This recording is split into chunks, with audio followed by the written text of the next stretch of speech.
¿Se escucha bien?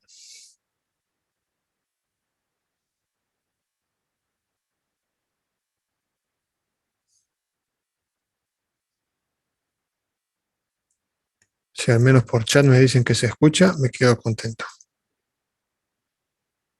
Ahí está. Bueno, bárbaro. Gracias por responder.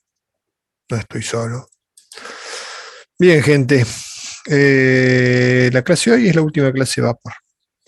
Así que vamos a hablar del tema que nos queda pendiente de las conducciones y cuáles son las metodologías de cálculo, selección de las conducciones de vapor.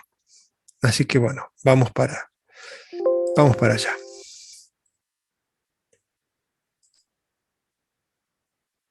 Un segundito. Acá estamos.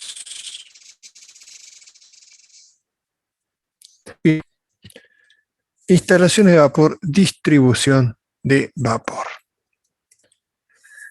Antes que nada, bueno, veamos que dice aquí, dice el vapor generado en la caldera debe ser conducido a través de las tuberías hasta el punto en que se requiere esta energía calorífica. Inicialmente habrá una o más tuberías principales que transporten el vapor de la caldera en la dirección de la planta de utilización del vapor. Otras tuberías derivadas de las primeras pueden transportar el vapor a los equipos individuales. Tenemos que recordar un par de cositas. Recordemos que nuestra instalación de vapor, cuando está fuera de servicio, está fría. ¿Qué quiere decir fría? Que las cañerías están a temperatura ambiente, los equipos están todos a temperatura ambiente, por lo tanto es una temperatura muy inferior a la temperatura del vapor. Por eso decimos fría, no es que estén refrigeradas o bajo cero, sino que están en temperaturas muy inferiores a la temperatura del vapor. Entonces, en un primer momento, cuando nuestro generador de vapor llega a producir una cantidad de vapor importante y presión, basta con abrir la válvula de descarga de la caldera, se abre la válvula de descarga de vapor y el vapor comienza a fluir por las cañerías por la propia presión que lleva. Entonces, ese primer momento, cuando comienza a llenarse el sistema con vapor, va a ser el momento en que se va a producir la mayor cantidad de condensado, porque al estar mucho más fría, va a transferir una cantidad de calor importante el vapor a las cañerías, va a enfriarse y va a condensar. Entonces, ese es el momento donde se genera la mayor cantidad de condensado y es el que se tiene en cuenta para eh, purgar digamos, y poder manejar la gran parte de condensado que va a haber en nuestro sistema. Esto se le denomina carga de puesta en marcha. Luego, una vez que el sistema llegó a régimen, a las temperaturas de trabajo, no se va a detener la generación de condensado, sino que va a ser menor, pero vamos a tener un porcentaje de nuestro vapor que se va a convertir en condensado. Esto se le llama carga de funcionamiento.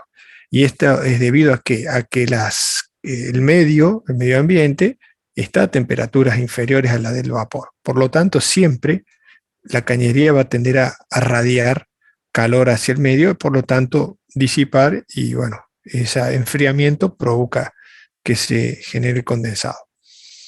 Es por eso que sobre el final de la clase vamos a ver lo que es el aislamiento o los requerimientos de aislamiento desde una cañería para evitar que perdamos calor en la puesta en marcha y en el funcionamiento propio del sistema.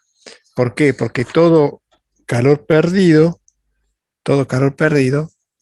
quiere decir que es vapor que no hemos utilizado, o sea, cuanto más condensado se genere, excepto, digamos, en los puntos, el condensado que se genera en los puntos de utilización, como vemos ahí en esos intercambiadores, en esas pailas, excepto en esos puntos donde el calor fue transferido al equipo que lo requería, todo vapor que se convierte en condensado a lo largo de las tuberías, quiere decir que no lo hemos consumido para el servicio que pretendíamos y hemos tenido que generarlo.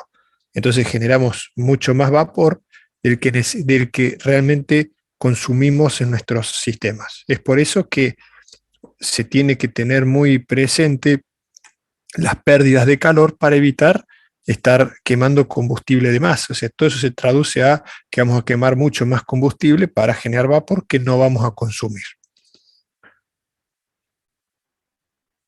La presión de trabajo de los sistemas de vapor está determinada básicamente por la presión del mayor equipo que requiere la mayor presión que requieren los equipos que operan en esa instalación. Y si bien no está visible, no está en la presentación, si tomamos una tabla de vapor, de propiedades de vapor, como yo tengo en este momento en mis manos y que ustedes no pueden ver, las tablas de vapor están en toda la bibliografía bien ordenadas, o por presiones o por temperaturas. Por ejemplo, esta tabla que yo tengo en este momento está ordenada por presión absoluta en bar, temperatura, entalpía, densidad, volumen específico, viscosidad dinámica, viscosidad cinemática y calor específico en kilowatt hora por kilogramo Kelvin. Bueno, ¿para qué les hago este comentario? Porque la primera columna, que ordena, por ejemplo, en presiones, hay una correlación para cada presión con una temperatura de vapor. Por ejemplo, si buscamos en la columna primera 30 bar de presión, vapor saturado a 30 bar, la temperatura de ese vapor será 233,86 grados centígrados. De la misma forma, existen tablas donde se ordena en función de las temperaturas. Por ejemplo, arranquen 50 grados centígrados hasta los 275 grados centígrados. 310 grados centígrados. Esto es de presiones desde 0,12 bar hasta 98,65 bar de presión. Entonces, por ejemplo, si tenemos que trabajar con temperaturas para un proceso 150 grados, bueno, es relativamente bajo. La presión del sistema será de 4,7 bar. Busquemos un poquito más. Busquemos 260 grados centígrados, con la temperatura que necesitamos el vapor, la presión de trabajo será de 46,92 bar. Entonces, están vinculados esos dos parámetros. Lo que nos interesa a nosotros son las presiones, porque en función de las presiones se diseñarán las cañerías. Cuando se selecciona una presión de trabajo, debe tenerse en cuenta lo siguiente: la presión requerida en el punto de utilización, la caída de presión a lo largo de la tubería debido a la resistencia al paso del fluido, esto es la pérdida de carga que tenemos, y la pérdida de calor en la tubería.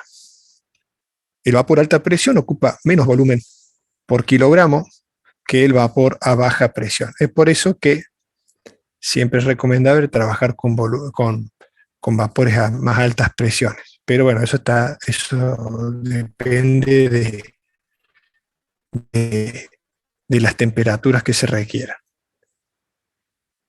La generación y distribución a una presión elevada tendrá las siguientes ventajas. Se requieren tuberías de distribución de vapor de menor diámetro.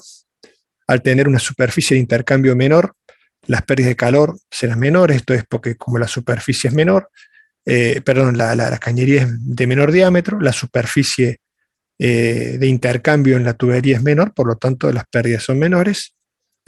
Menor costo de las líneas de distribución en material como tuberías, bridas, soporte y mano de obra. Menor costo del aislamiento, porque el aislamiento de la tubería está relacionado con el diámetro de la misma. Vapor más seco en el punto de utilización debido al efecto de aumento de fracción seca que tiene lugar en cualquier reducción de presión. Y la capacidad de almacenamiento térmico de la caldera aumenta y ayuda a soportar de forma más eficiente las fluctuaciones de carga, reduciendo el riesgo de arrastres de agua y de impurezas con el vapor en condiciones máximas. Entonces, en general, es mejor trabajar con presiones elevadas. Esto no es lineal. ¿Por qué? Porque si bien se reducen los diámetros, los tamaños de los accesorios, etcétera, al aumentar la presión, aumentan los espesores de las cañerías, las clases, las categorías de funcionamiento de los distintos equipos que necesitamos. Por lo tanto, si bien puede haber un ahorro en trabajar con diámetros menores, los costos también pueden aumentar debido a los mayores espesores de pared de las cañerías. ¿Cómo se dimensionan las cañerías?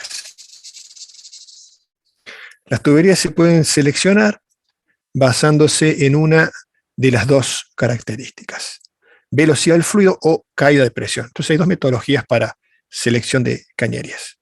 Lo que se hace generalmente se calcula por una y después se puede verificar por la otra. No se debe ni sobredimensionar ni subdimensionar los tamaños de las cañerías, los diámetros, ya que si se sobredimensionan, las tuberías serán más caras de lo necesario, porque tenemos mayores diámetros. Se formará un mayor volumen de condensado a causa de las mayores pérdidas de calor. Esto es porque tenemos mayor superficie de intercambio. La calidad del vapor y posterior entrega de calor será más pobre debido al mayor volumen de condensado que se forma, y los costos de la instalación serán mayores. Esto es, al trabajar con cañerías de mayores diámetros, los elementos de izaje, la soportería, los aislamientos son mayores. Entonces, esto redunda en un mayor costo. Por lo tanto, no hay que sobredimensionar las cañerías. Tampoco hay que subdimensionarlas, ya que la velocidad del vapor y la caída de presión serán mayores y generarán una presión inferior a la que se requiere en el punto de utilización. El volumen de vapor será insuficiente en el punto de utilización y habrá mayor riesgo de erosión, golpe de ariete y ruidos a causa de que por disminución del diámetro a caudal constante vamos a tener un aumento de la velocidad. Entonces, si aumentamos la velocidad, corremos mayores riesgos de tener transitorios, como golpes de ariete, por ejemplo, y mal funcionamientos como la erosión o los ruidos. Esto ya, digamos, ustedes ya lo saben de las cañerías de fluidos compresibles. En agua pasaba exactamente lo mismo. Este es un abaco de cálculo de dimensionar según la velocidad. Pero vamos un segundito al apunte, porque en el apunte está desarrollado de una forma numérica que me parece mejor y hay un ejemplito. Entonces, vamos a ampliar esto ahí. Ahí está. Las velocidades límite que se toman para tuberías de distribución es entre 25 y 30 metros por segundo y para las líneas de suministro 15 metros por segundo, porque son de menores diámetros. De todas formas, en el práctico, el ingeniero Quintero les dará los valores límites que deban tener en cuenta. Bien, ¿en qué se basa el cálculo por velocidad del vapor? Se debe partir de lo siguiente, del cálculo del caudal volumétrico. Entonces, el caudal volumétrico es igual al caudal másico por la velocidad, por el volumen específico del vapor. Caudal másico por volumen específico. Esta es una conversión, dado que en la mayoría de los ejercicios de las aplicaciones, los caudales están dados en caudales másicos, en kilogramos de vapor hora, por ejemplo. Entonces, para poder calcular la velocidad necesitamos saber el caudal volumétrico, entonces tenemos que multiplicarlo por el volumen específico del vapor. A su vez, nosotros archiconocemos esta fórmula, donde está despejado S es igual a caudal volumétrico sobre la velocidad del vapor. Esta es una versión de las que ustedes ya conocen, que la voy a poner aquí al lado, que es la clásica caudal es igual a la velocidad, vamos a poner una X común por acá, por el área. Q es igual a B por A. Entonces, esto es exactamente lo mismo. Es el caudal volumétrico, que está aquí, es igual a la velocidad C por el área S. Entonces, lo que hacemos es despejar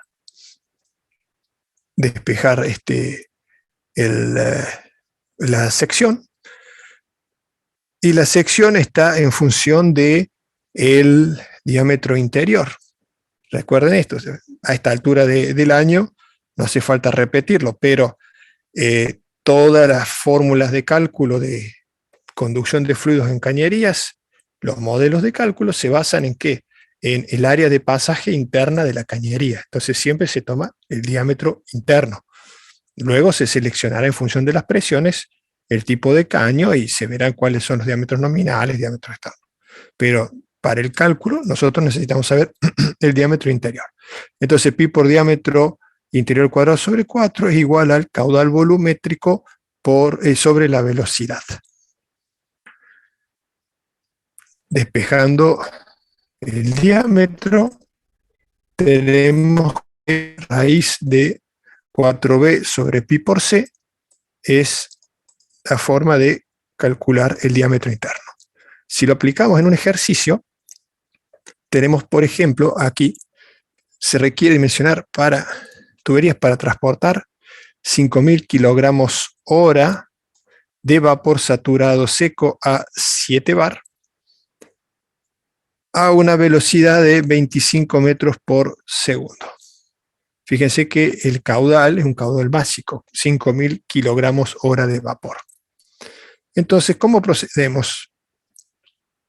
Primero en la tabla de vapor, en función de la presión, utilizando tabla se determina el volumen específico. Acá dice volumen específico igual a 0,24 metros cúbicos por kilogramo. Yo me fijo en la tabla que tengo aquí a mano para presiones decía 7 bar. 7 bar tengo en mi tabla 0,27. Para 8 bar 0,24. O sea, no sé si hay un error de tipeo acá, pero yo tengo 0,2727 metros cúbicos por kilogramo para esa presión. Pero tomemos el valor que sale aquí porque así está el ejercicio. Cálculo de caudal másico de vapor llevado a kilogramos por segundo, o sea, una conversión. Tenemos 5.000 kilos hora dividido 3.600, esto es una conversión de horas a segundo, me da 1,389 kilos por segundo, caudal másico. Y el caudal volumétrico será el caudal másico por el volumen específico. Entonces 1,389 por 0,24 me da 0,33 metros cúbicos por segundo. Ese es mi caudal volumétrico. Reemplazando en la fórmula que habíamos despejado el diámetro, el caudal volumétrico y la velocidad de 25 metros por segundo, obtengo que el diámetro interior es 0,13 metros o 130 milímetros. Entonces, muy fácil.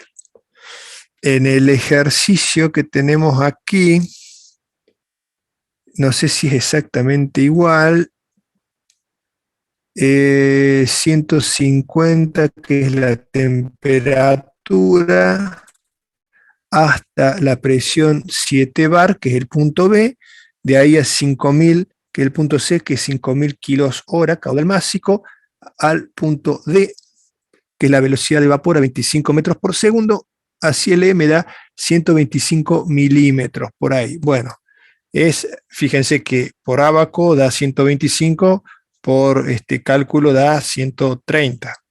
Yo le creo más a lo que hemos calculado. Bien. Y dimensionando por caída de presión, vamos también a un ejercicio. Se hace falta caudal másico, presión de vapor y temperatura del vapor. Y en función de eso se selecciona un diámetro de tubería. Vamos de vuelta al apunte porque creo que está más completo aquí. El ejercicio que decíamos recién. Dice acá debe ser 130 milímetros, pero acá, amigos, les ha dado bueno, está justo en la liñita. Acá ya que, bueno, es como para un cálculo rápido eso. Vamos a este ejercicio de caída de presión, o sea, cálculo por caídas de presión, temperatura del vapor es dato, presión de trabajo, caudal y la caída de presión por unidad de longitud, o sea, bares cada 100 metros. Se pretende dimensionar una tubería que transporta 20.000 kilogramos hora, esto es caudal másico, de vapor recalentado a una presión de 15 bar. El vapor a 15 bar, déjenme buscar aquí, tiene temperatura de 198 grados. Y 300 grados centígrados. No, lo que pasa es que esta tabla tengo acá de vapor saturado. Bien. 300 grados centígrados. Tendría que buscar una tabla de vapor recalentado. Y una caída de presión de 1 bar cada 100 metros. Bien, ¿cómo es la forma de este ábaco? Es exactamente igual que el anterior. Se ingresa por la temperatura del vapor en A hasta que cortamos la presión de trabajo, que es de 15 bar en el punto B. De ahí horizontalmente pasamos al otro gráfico hasta el caudal, que es en este caso 20.000, acá está, 20.000, el punto C, 20.000 kilo hora. Y eso, bueno, subimos verticalmente al gráfico que sigue y se cruza con ¿qué? Con la caída o la pérdida de presión que hemos fijado de, por ejemplo, 1 bar cada 100 metros. Entonces, tenemos 1 bar cada 100 metros y lo que venía desde abajo, la recta de abajo, se terminan cortando por los 150 por ahí. 150 dice, bien, 150 milímetros. Entonces, esa sería la forma de utilizar el ábaco para dimensionar según caída de presión. El tema es el siguiente. Es importante mencionar que luego hay que determinar la pérdida de carga o la caída de presión desde la caldera hasta el consumo. Lo que nosotros hemos obtenido es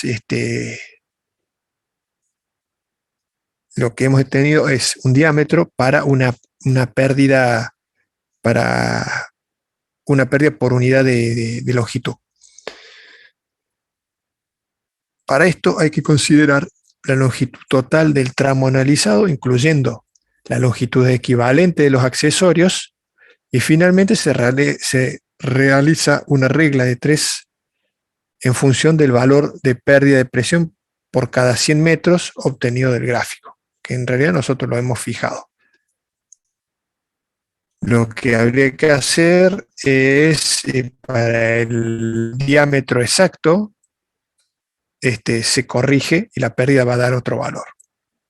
Bueno, aquí están algunas longitudes equivalentes. Esto es exactamente igual que en el resto de las instalaciones de fluidos que han visto anteriormente. El comentario que tengo para hacer desde esta derivación es que, así como en el aire comprimido, para evitar que se escurra el condensado hacia el punto de consumo, la conexión de las derivaciones se hacen desde la parte superior de la cañería. De esa forma, el condensado puede circular por la parte inferior. Como pueden ver, hay una diferencia de diámetros. Esto hace que en el vapor tengan que trabajar con velocidades menores o utilizar velocidades menores en las derivaciones debido a los menores diámetros. Esos valores se los va a dar el ingeniero Quintero. Yo no arriesgo, ya les dije, 25-30 para la distribución y las derivaciones pueden ser 15 metros por segundo. Pero el ingeniero Quintero en el práctico les dirá qué valores tomar. Sabiendo los diámetros internos, o sea, ya resuelta la parte de fluido propiamente dicha de nuestra instalación, tenemos que definir los espesores de tubería. En las líneas de distribución de vapor a nivel industrial generalmente se utilizan tuberías de acero al carbono o de acero inoxidable. El acero inoxidable tiene muchas ventajas, como ser, al no formar óxidos, no hay arrastres de partículas, suciedad dentro de la cañería. Pero tiene como desventaja que es bastante más caro que el acero al carbono. Y desde el punto de vista tecnológico, la soldadura es bastante más complicada que la soldadura de acero al carbono. Los más elegidos por su relación costo-beneficio son los tubos de acero ASTM A53. De hecho, la normativa ASTM A53 es el estándar de facto para la conducción de fluidos. O sea, todo lo que sea conducción de fluido industrial en baja y alta presión se hace con tuberías del tipo STM53. Hay algunas excepciones para ciertas aplicaciones donde los espesores de pared son relativamente pequeños o las presiones de trabajo son muy bajas. Se fabrican estos tubos, en el caso de vapor hay distintas terminaciones, distintas formas de construcción, pero para vapor se utilizan del tipo ERW, esto es Electrical Resistance Welding o soldadura por resistencia eléctrica en alta frecuencia, y se utilizan espesores de la familia de Schedule 40 o Schedule 80 para mayores presiones. Lo básico es trabajar con caños de Schedule 40. Los Schedule lo que hacen, ya se lo habrán contado en el práctico, lo que es un schedule reúne una familia de caños en función de la resistencia, de una presión de diseño. Las paredes, los espesores de la cañería variarán en función del diámetro, no son constantes, pero todas las que están en la misma familia están diseñados para un rango de presiones equivalentes. Este análisis de espesor, que vemos las fórmulas más abajo, para verificar, es una verificación de la pared, cuál sería el espesor de pared necesario en función de las presiones de trabajo, se hace bajo la normativa, la ANSI B311. No sé si está aclarado ahí, no dice, pero bueno, la normativa de diseño de Power Piping o de tuberías de presión es la ANSI B311, 31.1. Ahí están las distintas verificaciones de las tensiones admisibles, esfuerzos, etcétera, que se deben verificar en las instalaciones de vapor. En este caso, para esta verificación hay ciertos coeficientes que hay que buscarlos en tablas, y estas tablas aquí en la presentación no están. Supongo que el ingeniero Quintero, cuando les pide esta verificación, les va a dar copia de las distintas tablas de la ANSI para poder hacer la verificación pertinente.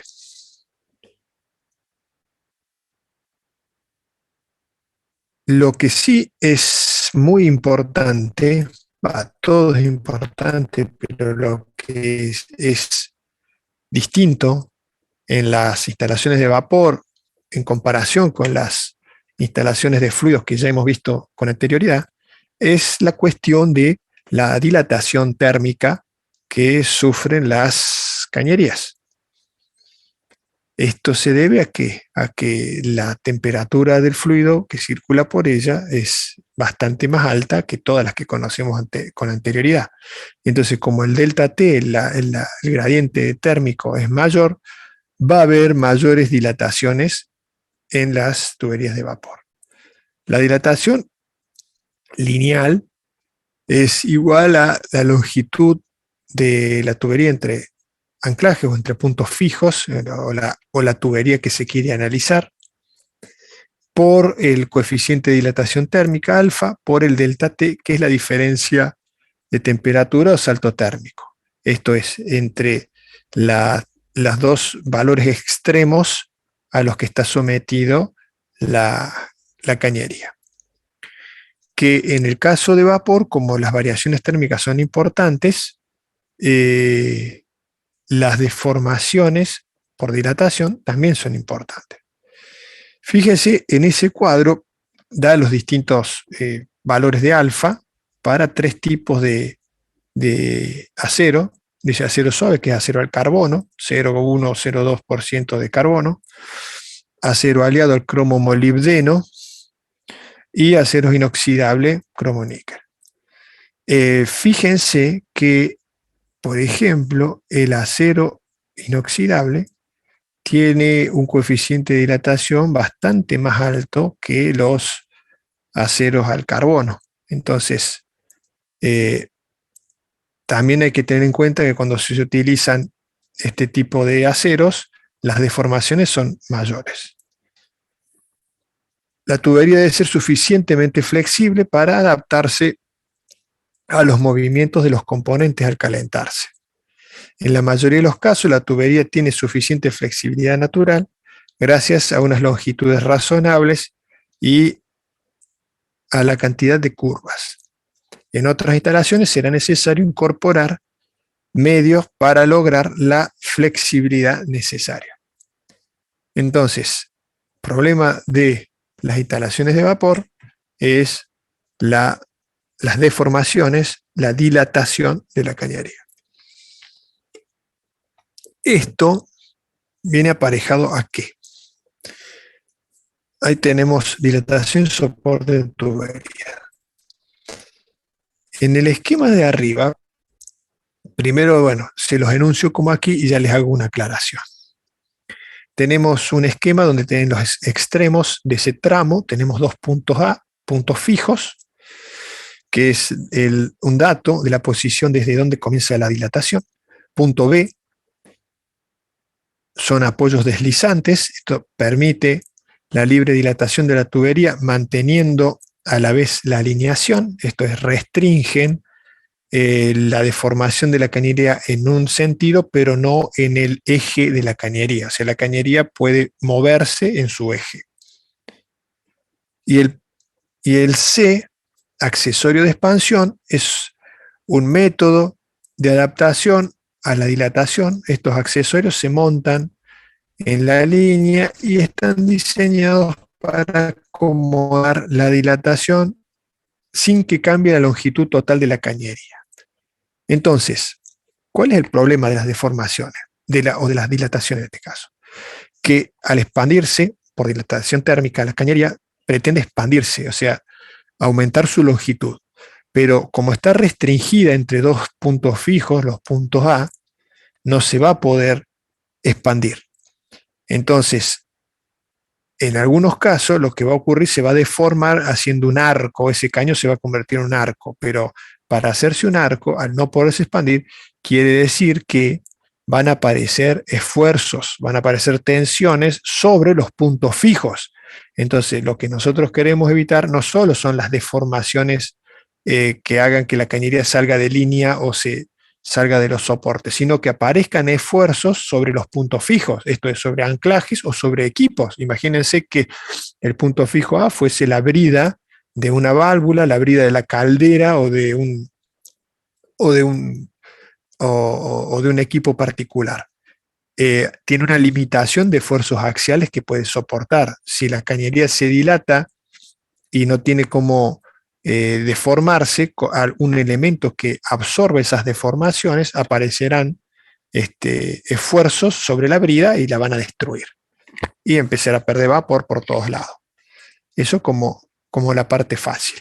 Entonces, todas las cañerías de vapor, los tramos que se colocan, se analizan las deformaciones en cada tramo para permitirle que la instalación pueda o bien deformarse de una forma compatible o se colocan elementos absorbedores de deformaciones o accesorios de expansión para que no aparezcan estas tensiones, estos esfuerzos en los puntos fijos.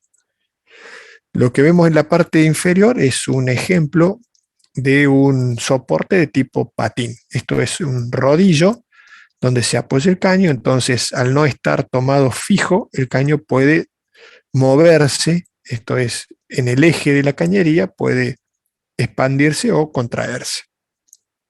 En algunos casos se coloca una abrazadera tipo U o U-bolt en inglés que sirve para mantener una alineación en el caso que la cañería, ya sea por vibraciones o por excesiva deformación, salga del eje del soporte y se pueda descolgar. Los elementos o los accesorios de dilatación más comunes son los que vemos en la parte superior, como la curva, rulo o la lira en la parte derecha. Se construyen con la mismo tipo de cañería y estos accesorios permiten justamente que al dilatarse la cañería se deforman. Este es en el caso de la curva completa. Imagínense que las dos bridas que se ven se mueven hacia el centro, o sea, se comprimen y ese rulo se expande, aumenta de diámetro. En el caso de la lira, las dos partes horizontales buscan unirse al comprimirse ese tramo de cañería. Este tipo de accesorio es conveniente montarlos horizontalmente para que el condensado pueda circular. El caso particular de la curva completa se debe tener en cuenta el sentido de ingreso y salida de ese rulo. Esto es, el vapor ingresa por la parte superior, o sea, en este caso sería por la izquierda, y sale por la derecha, por la parte inferior. Esto es así para que el condensado pueda circular a través del accesorio, siempre imaginándonos que están montados en el plano horizontal. En caso que no haya lugar y se tengan que montar verticalmente, se deberá colocar un purgador antes del accesorio. Lo tocas al final de página, tipo como si fuera el pie, ahí puedes poner arriba las opciones y enumerar, y en la primera lo tocas poner primera página distinta en las opciones de arriba. ¿No te sale? Dependiendo de la dilatación que se haya calculado, o sea, cuánta es la dilatación que deben absorber. En función de eso son los diámetros de esos de la lira o de la curva. Entonces ocupan un espacio importante.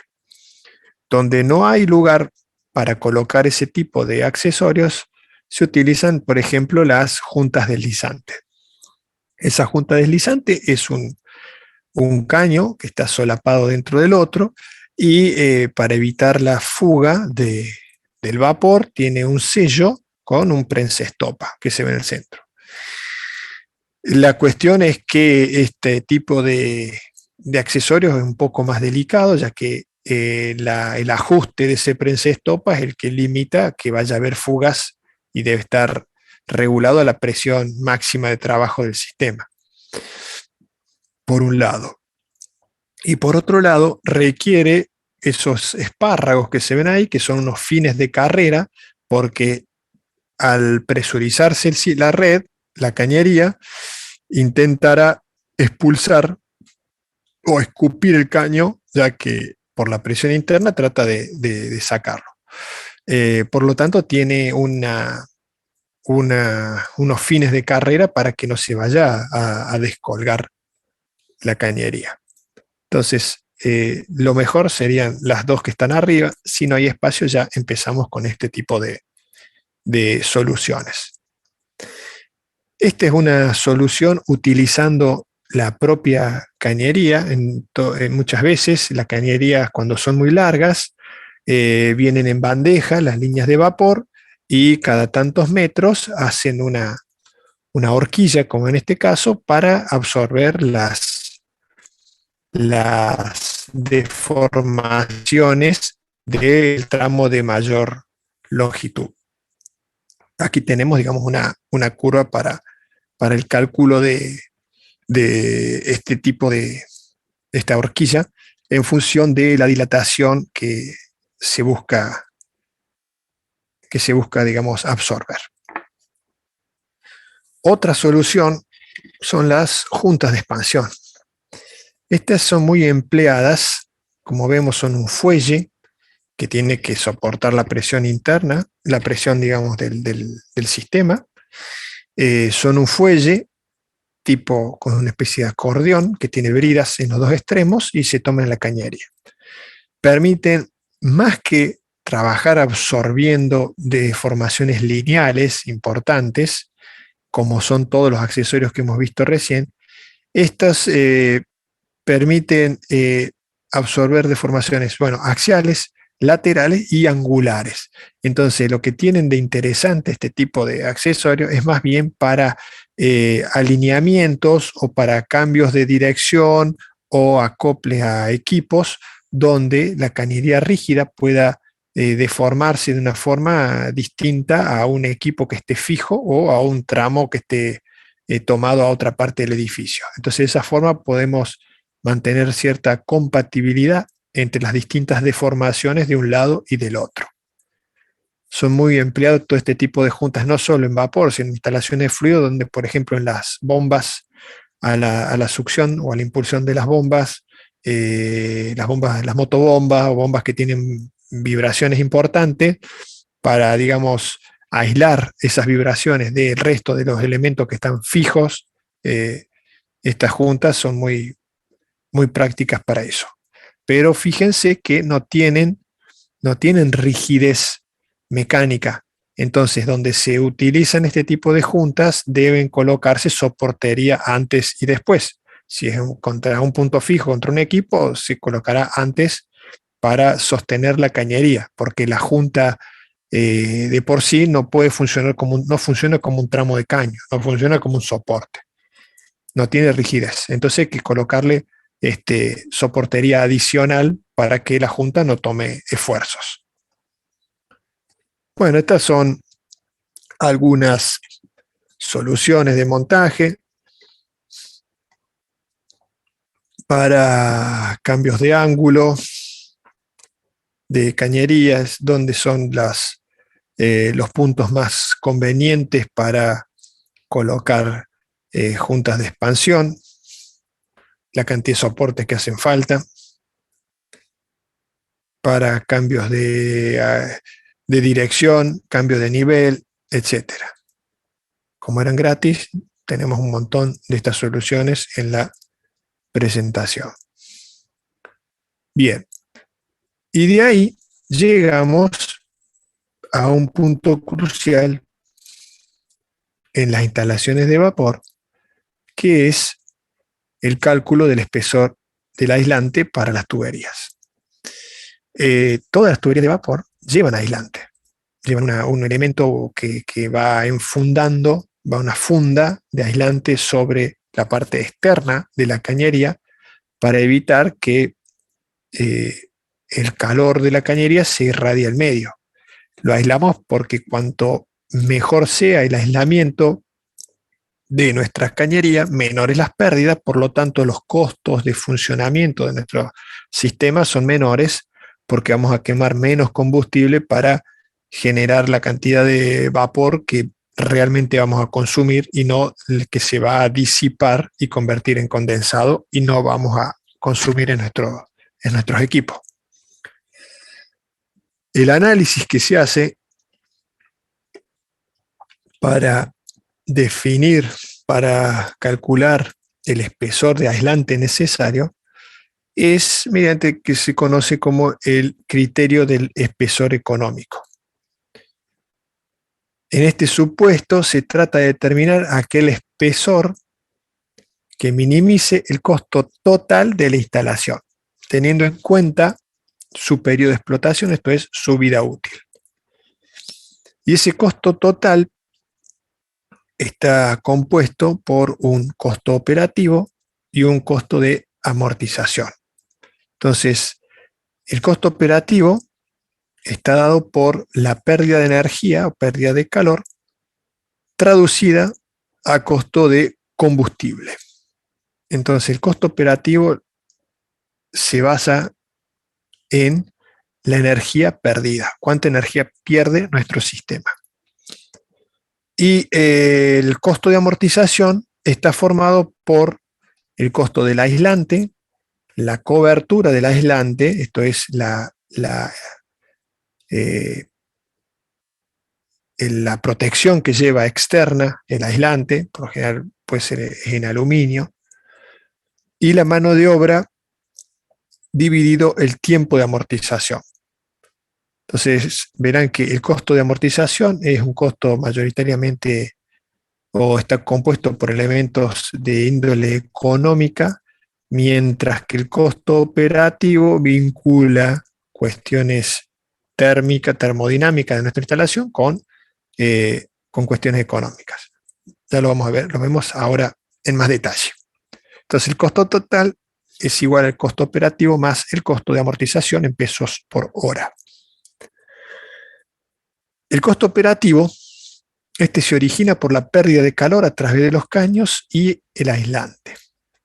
Disminuye al aumentar el espesor económico, el espesor del aislante. Entonces, cuanto más grueso, mayor espesor tenga el aislante, mi costo operativo será menor. Entonces, para nosotros sería fantástico que el aislante sea de diámetro infinito, pero sería carísimo. Entonces, ¿para qué hacemos este análisis? Para ver cuál es el mínimo, el mínimo espesor permitido. Queremos tenerlo lo más grueso posible, digamos. ¿Cuál es lo máximo que nos deja los costos incrementar el espesor de nuestro aislante? Entonces, el costo operativo es igual a Q por C sub C sobre PC por eta, donde Q es la cantidad de calor, y ahora recuerden bien esto, fotografíen, esta forma del costo operativo es a Q, está Q en el costo operativo. Todo el gran problema de lo que vamos a ver ahora es calcular Q. Entonces, es la cantidad de calor por el costo del combustible sobre el poder calorífico del combustible por el rendimiento de la caldera. Entonces, todos esos son datos conocidos. Lo que tenemos que calcular nosotros es el Q, costo operativo. Y el costo de amortización es igual a la longitud de la cañería por esta serie de factores, que es pi por costo del aislante, que es C sub AB sobre 4, por lo que sigue entre corchetes es diámetro 2 al cuadrado menos diámetro 1. Lo que pasa es que aquí ya está reemplazado el diámetro 2, equivale, si nos fijamos aquí, el diámetro 2 es igual a diámetro 1 más 2 espesores. Es el diámetro 2. El diámetro 1 es el diámetro exterior del caño o diámetro interior del aislante, y el diámetro 2 es el diámetro exterior del aislante. Entonces, lo que vemos ahí dice 2E más D1 es D2 puesto en función de D1. Más el costo de la cobertura del aislante, más el costo de la mano de obra, que para ciertos valores de espesor, el costo de mano de obra puede ser tomado como una constante. En cambio, el aislante y el cobertor aumentarán al hacerlo el espesor del aislante.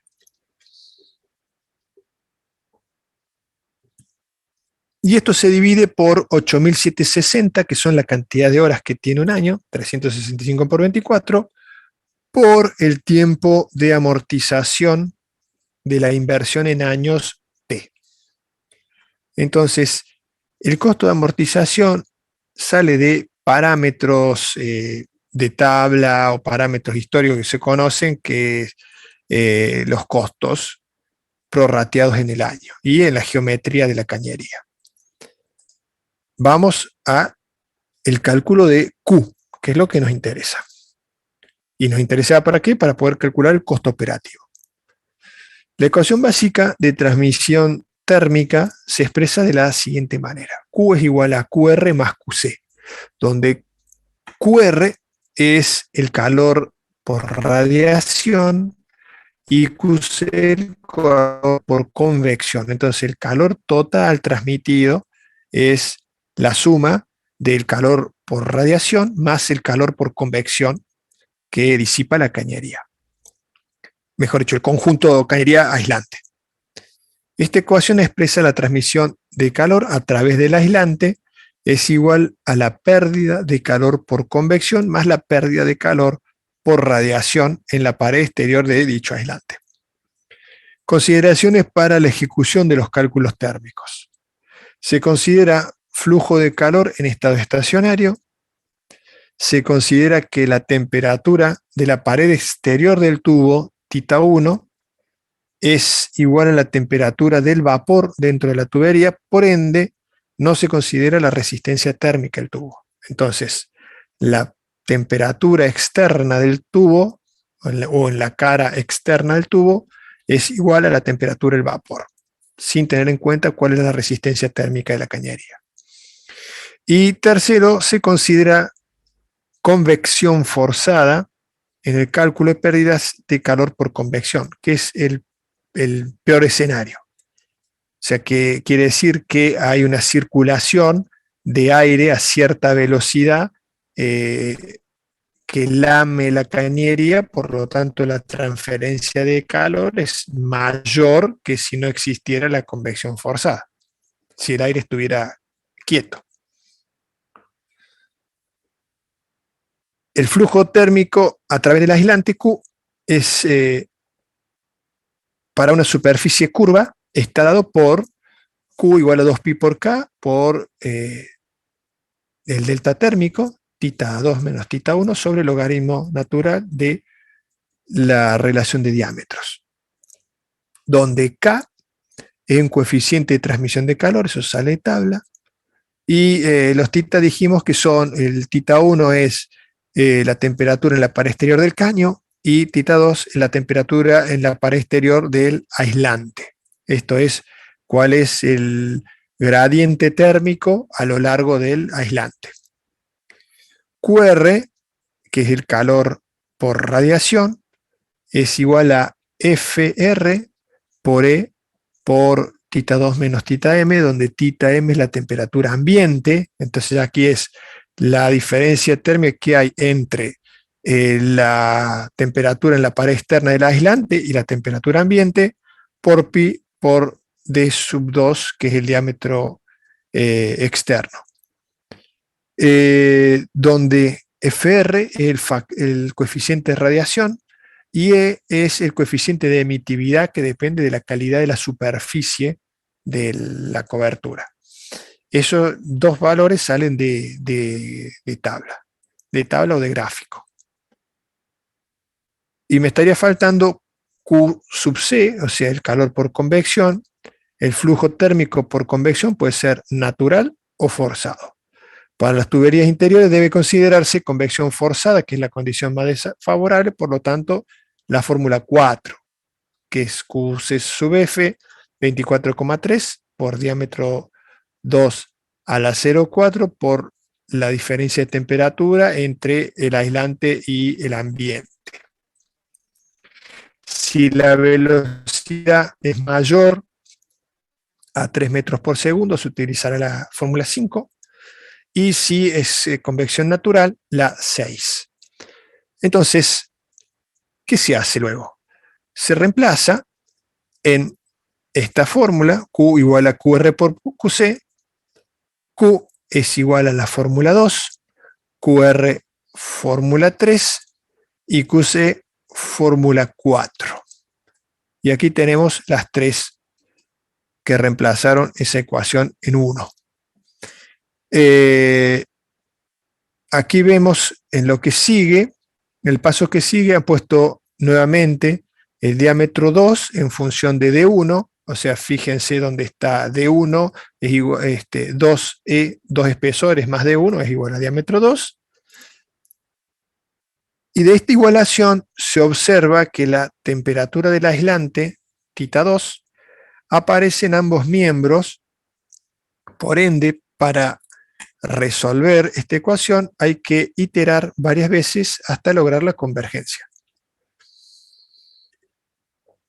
El valor de θ2 se puede obtener con precisión suficiente partiendo de la siguiente ecuación empírica. θ2 igual a θm más 0,1 por el delta térmico. Una vez que la ecuación converge logrando que se igualen los dos términos no térmicos al segundo decimal después de la coma, se procede a calcular la cantidad de calor perdido utilizando la ecuación 1 de flujo térmico. Con este valor de Q se calcula el costo operativo y por otro lado se calcula el costo de amortización y finalmente los costos totales. ¿Se acuerdan que una vez que obtenemos Q, ese Q servía para calcular el costo operativo? Por otro lado, el costo de amortización y la suma de ambos costos es el costo total. Eso se grafica. En rojo tenemos el costo de amortización, en negro el costo de pérdida de calor o costo operativo y el costo total en azul. Entonces, nuestro espesor económico estará donde se minimice el costo total. Esto es en el punto de inflexión de la curva azul. Ese va a ser nuestro espesor económico. Y esa es la metodología para calcular el espesor económico del aislante. Que, bueno, haciéndolo en una planilla se hace bastante simple. Los datos necesarios, digamos, de tabla, eso se los da el ingeniero Quintero, que son los coeficientes de emitividad, etcétera, que son los que hacen falta para resolver esas ecuaciones. Pero como verán, no es nada del otro mundo. ¿Preguntas? ¿Respuestas? ¿Pregunta de parcial me voy a preguntar? Me mandaron mail. El ingeniero Adolfo dijo que, hoy es jueves, sí, 4. El 4 el parcial, chicos. Inamovible. Para la compañera de ustedes que le mandó el mail, le respondió con copia a mí, inamovible. El 4.